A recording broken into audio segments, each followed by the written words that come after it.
What's up, guys? Zach Reininger. Thank you so much for watching.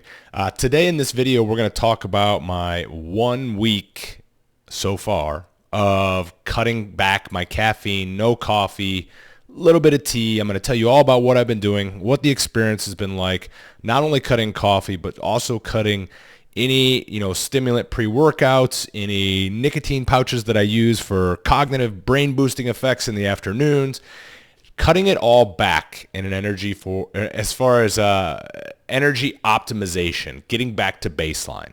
So thank you for watching. Again, my name is Zach Reininger.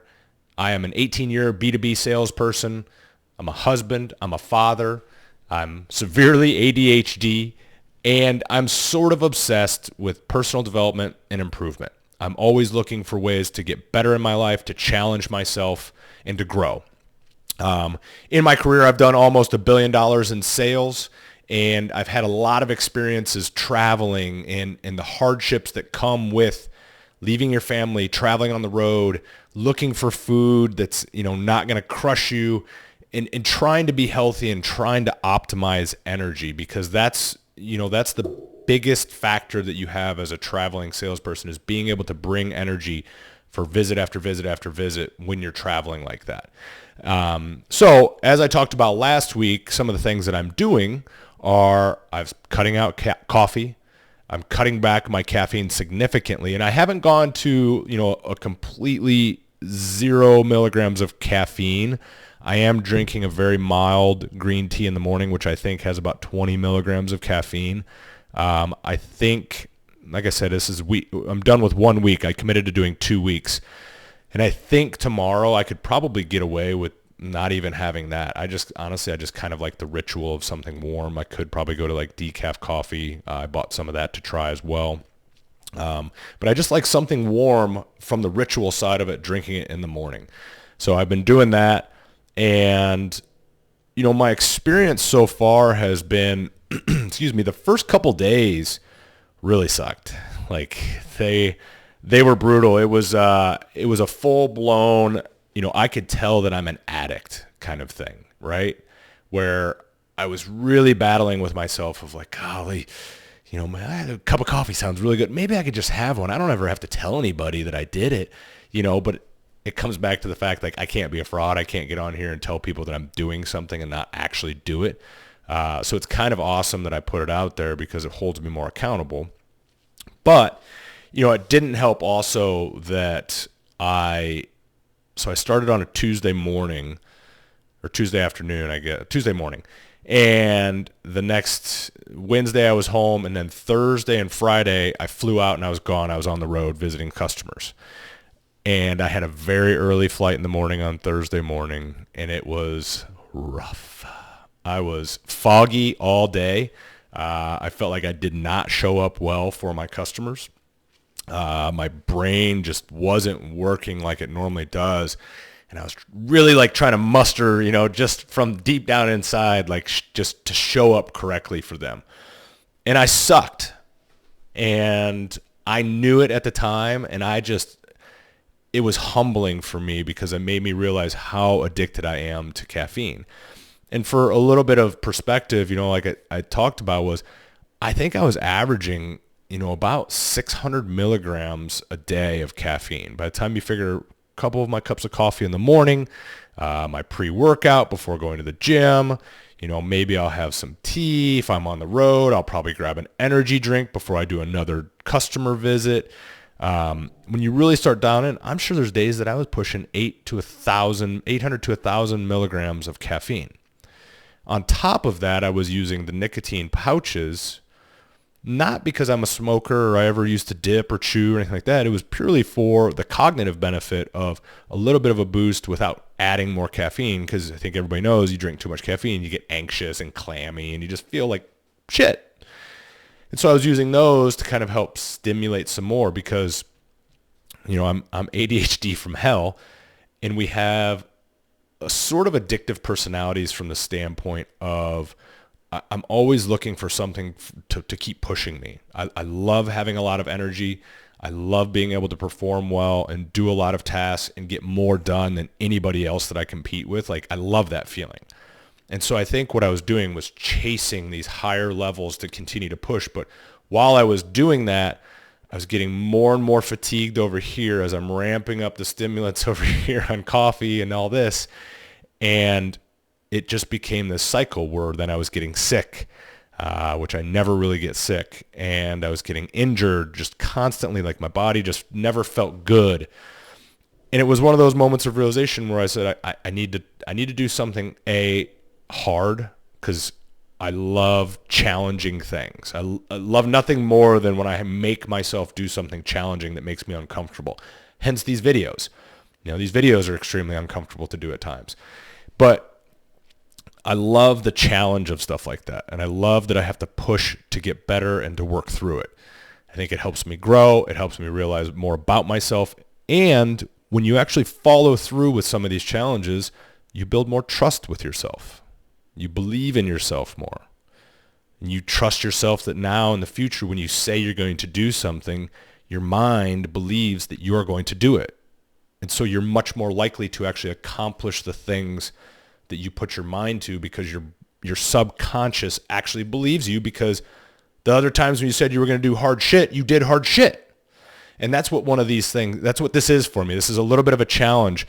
And I wanted to see what would happen. And what I'm experiencing right now is, it was a severe dip in the beginning. I was extremely irritable, very short with patience with my family and my kids, which sucks that they had to kind of take the brunt of it. And I was even trying to self-moderate that, and it was still coming out. Like, I wasn't yelling and getting violent or anything like that. It was just like, just snapping, and not a lot of patience at nighttime, at bedtime, when they're fighting bedtime. And I'm just like, just go to bed, like that kind of thing. So I definitely noticed a lot of that, the fatigue. I had headaches, but I fought through and I kept going. And I was hoping to see my sleep really increase.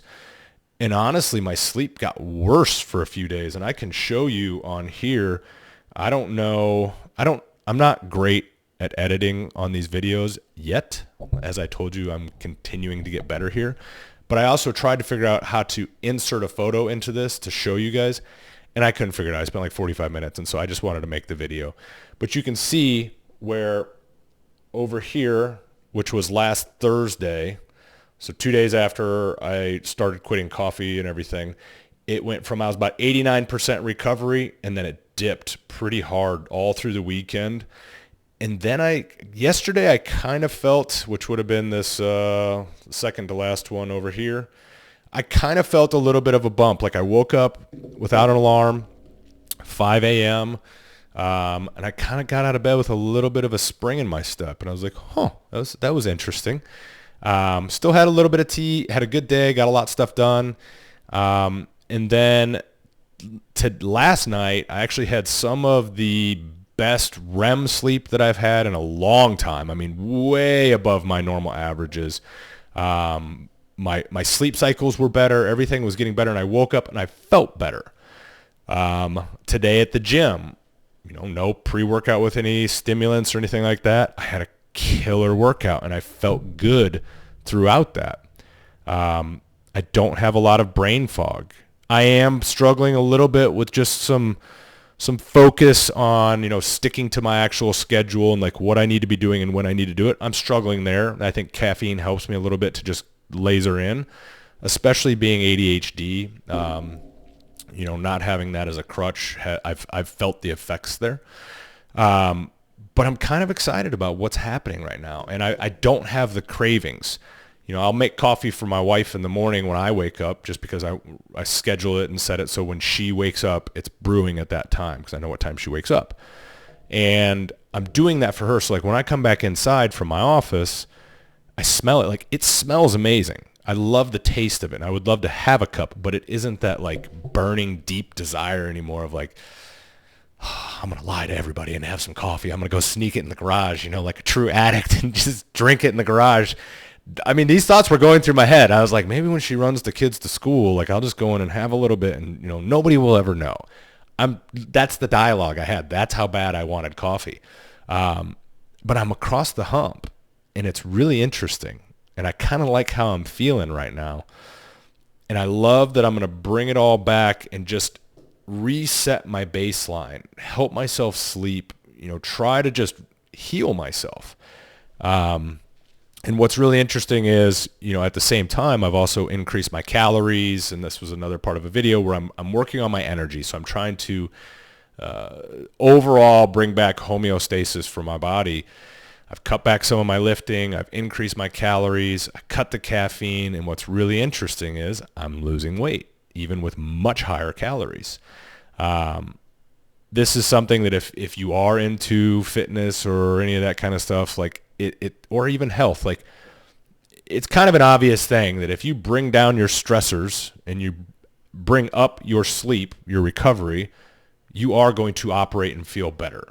You will get leaner if everything roughly stays the same just by fixing that.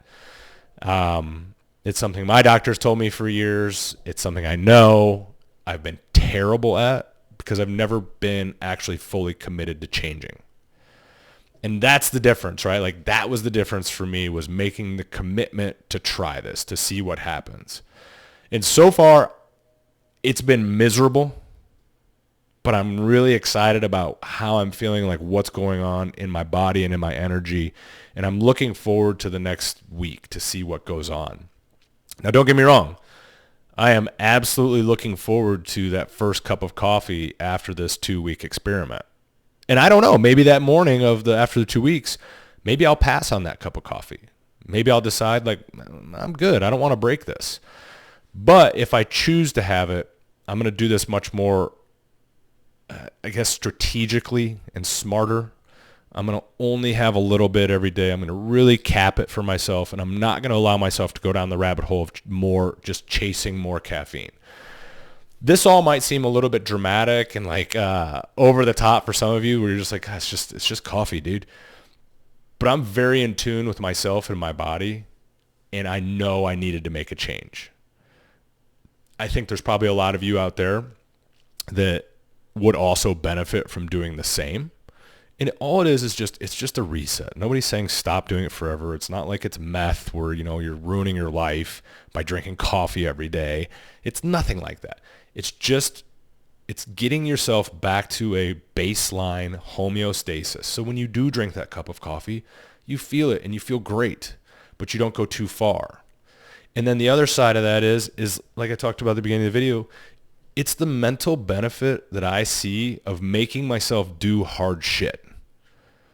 And the more hard shit I can do today, the easier hard shit tomorrow will feel, because I've already done so much hard stuff that when I get faced with other hard things, it doesn't feel as hard.